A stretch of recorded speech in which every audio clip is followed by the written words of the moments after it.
Hey guys, and welcome to an epic showdown between myself under the guise of Melon Lord up against Res Infinita as the mighty forces of the Dowie do step forward to face the might of the Beastmen legions.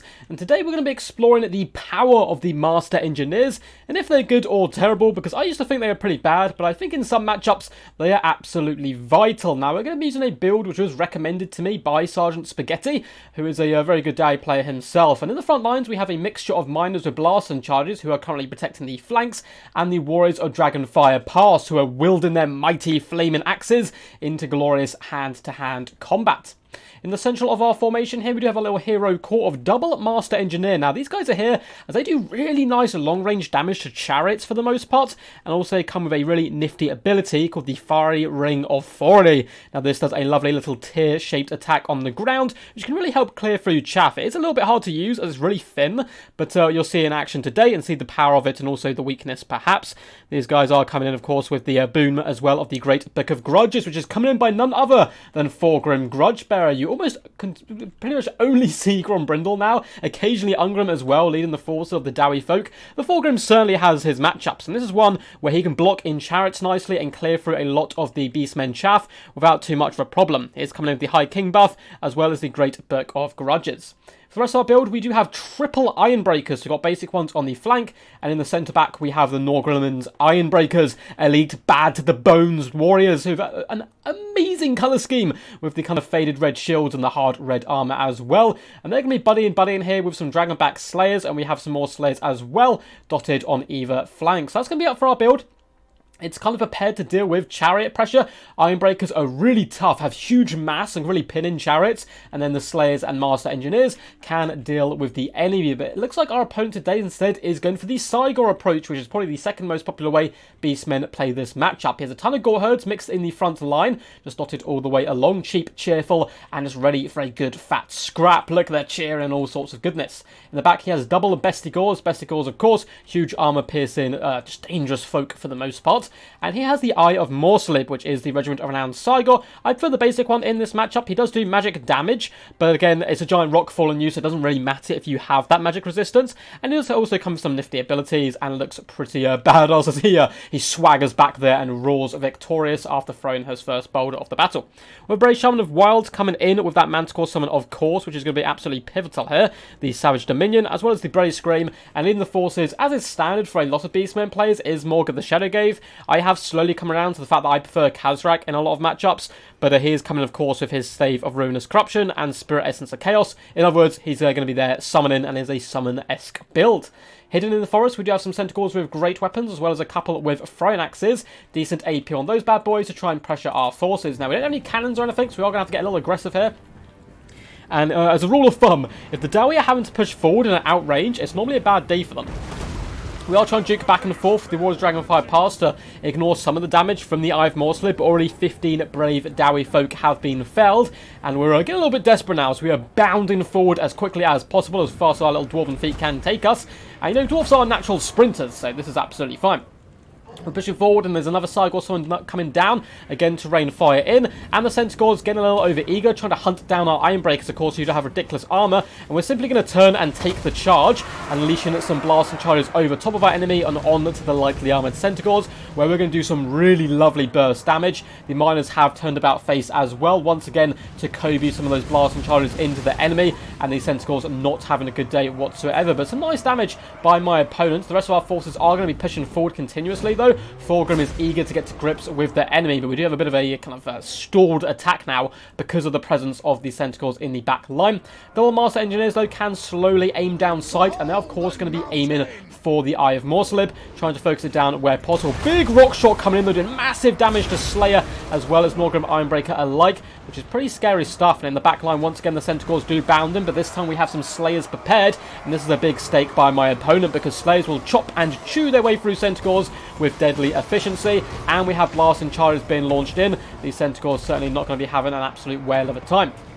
In the main battle lines, we can see that the Ironbreakers, as well as miners, are unleashing hell with the blasting charges. We've bound in the Bestigor herds, and Thorgrim is just absolutely wreaking havoc. Flames and fury are around him, but they are not as hot as his own deathly vengeance.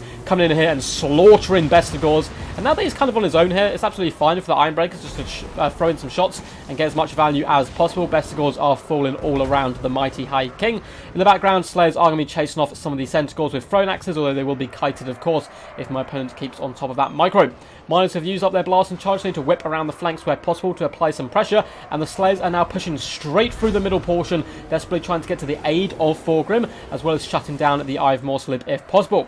Both Master Engineers are just aiming down sights at the moment, taunting at the gigantic beast and launching shot after shot. You can see the beast staggers from the might of the Dwarven range firepower, and now the Slayers have come in for a lovely surround, me chopping and hacking at his legs, my opponent desperately trying to pull him away to the safety of some on-rushing Gore herds, and Thorgrim is surrounded at the moment by these Chaos Spawn, but Thorgrim doesn't really care. He's a tanky beast, of course. He does imbue the Dowie folks' stalwart positions, and yeah, he's not having too bad of a time.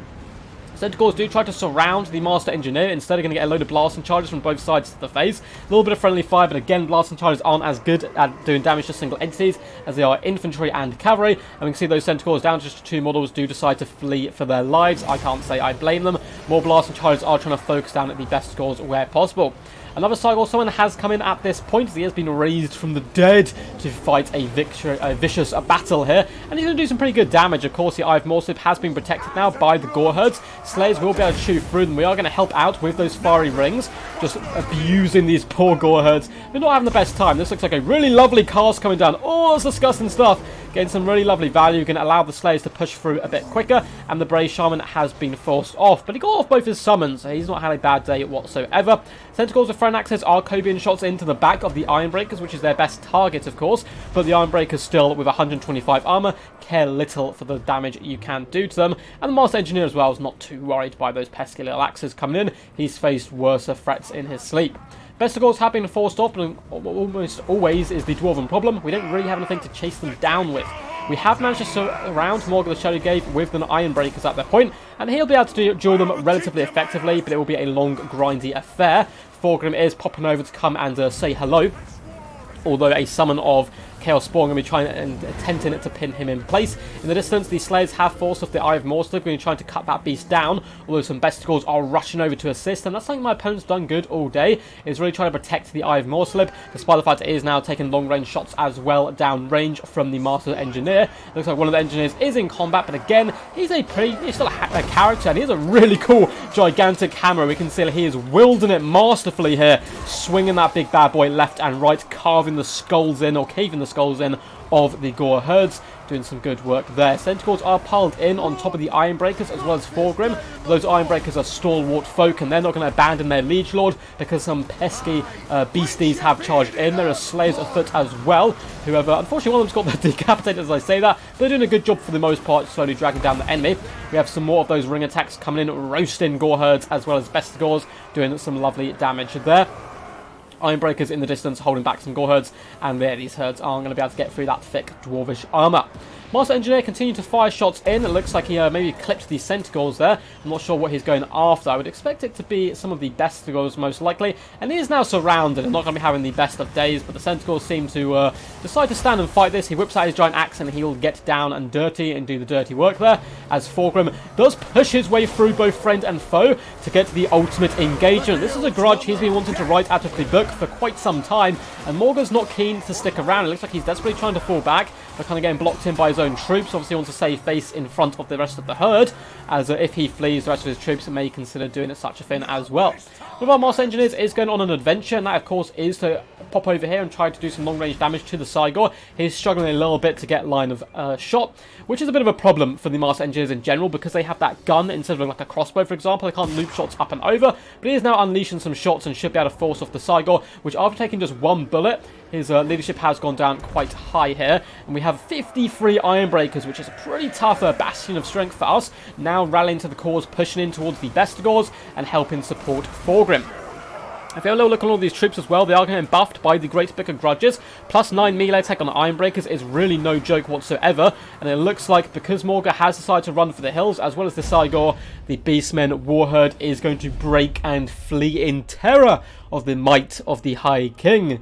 Hope you guys enjoyed that one. That was some pretty insane stuff. A very well played there to Rez. Did a good game and showcasing one of the powers that the Beastmen can bring to the forefront, which is those Cygor summons. Doing pretty horrific work on my troops. You can see we don't actually have that much left. All the miners are pretty much dead. The Warriors of Dragonfire Pass got slaughtered.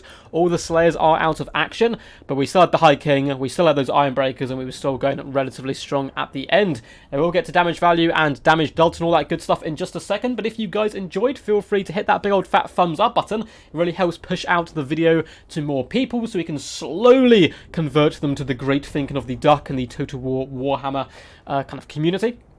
Also, feel free to subscribe. We do drop content every single day, as well as a couple of streams a week. And obviously, that'll keep you up to date with what's going on here. And feel free to join my Discord if you want to send in replays, get involved in tournaments and events I host, or just chill out and chat with a load of cool people. We have like over 400 members on it now. It's absolutely insane. It's kind of grown out of control. It's great. And there's a lot of pictures of ducks there as well. So what's not to love. There's a link down below in the description, and all the links in the description now work. It didn't for quite a few months, so I say this every now and again, just so people know. There's links down there to Patreon, so you can support the channel that way. There's also, all that good stuff down there, basically.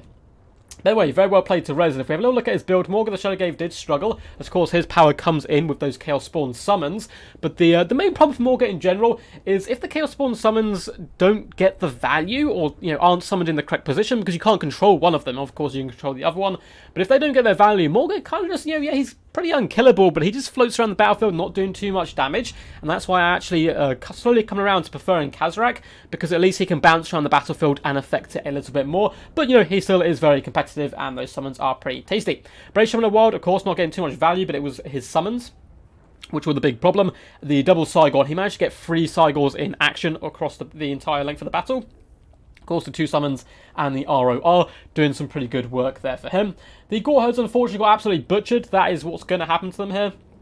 They simply don't really have enough AP to break down the elite Dwarven Warriors. This unit did slightly better here with nearly 700 damage value, probably getting to grips with some of the miners. The Bestigors fared a lot better, one of them getting 1,125 damage value. Brilliant work by them, still a little bit left to give as well. Second unit, nearly 800 damage value. Good work kind of pushing through. Of course, that big heavy axes hewing Dwarven armor is pretty scary stuff. As for the Centaurs, some of them got some nice shock damage. You can see 660 damage value here and 5,000 damage dealt. The other one really struggled, and the blasting charges from the Iron Breakers and the miners really kind of put those guys in their place. The thrown axes fared a little better, being able to skirmish slightly more. 620 damage value on pretty much both of them. This one getting 640. And the big Eye of Morsalib, 1,594 damage value, 9,377 damage dealt. 86 kills is very powerful up against such an elite dwarvish force. But saying it's elite, we still got a decent number of troops in here. As I said before, all this build, all the credit goes to Sergeant Spaghetti. He's the one who at least sent it to me. I'm not sure if it's an original creation from him, or if it's, someone he was a part of the Sons of the Mountain clan.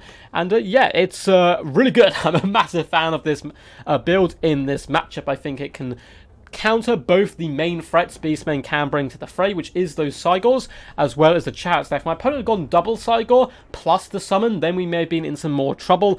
But, that is also a little bit rare as well.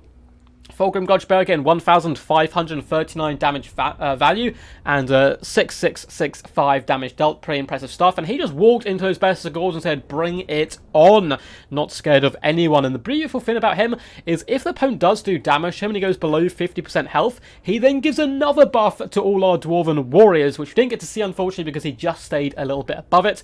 But the extra melee attack to units like Iron Breakers, which tend to be a little bit more defensive, is a really lovely combination, making them far more deadly and potent warriors. As for the Master Engineers, 960 damage value on this one, 945 on the other. Put huge pressure on the Cygors, helped clear a ton of chaff as well with those fiery rings. I think they are pivotal in this matchup. They're very good at sniping out chariots as well. The Master Blaster Chariots fared pretty good, or a little bit of a mixture, 669 damage value on this unit. The other one, 326 and 660, so mainly there for the explosive power, which shreds Beastmen, because a lot of their units, of course, are very lightly armoured. And all you need to do with your blood charges is make sure you don't have them necessarily on fire at will if your opponent has a load of chariots, because what they'll probably do is skirt through you with, like a Kazrak, for example, or a Beast Lord, and you'll waste all your blasting charges on someone you can't really hurt. Unfortunately for the Warriors of Dragonfire Pass, they were kind of sacrificial lambs being pushed in to help protect Fulgrim. It's kind of the Battle of the Bastards moment where Jon Snow kind of races forward, and the knights have to go with him. Thorgrim was taking no prisoners. He was charging headlong towards them, and they had to go with their king and sacrifice themselves of a meager kill. However, the Slayers fared much better. They did die to the last man, fulfilling their Slayer oaths, but nearly 1,000 damage value on this one, just over 1,000 on the other two as well, and putting some great pressure onto the enemy. The real rock bed, though, of this formation is the triple Ironbreakers, and as I said before, the starter battle with their mass can pin in a lot of targets. 1,100 damage value here, 1,000 here, and another 1,000, with still a little bit left to give as well. The Ironbreakers did take a ton of pressure from the Cygors, but despite the Ironbreakers being the main focus of attention, still all getting pretty insane and impressive value. Those blasting charges are just horrifically scary. Well, guys, hope you enjoyed this one. Until next time, peace, and as always, stay awesome.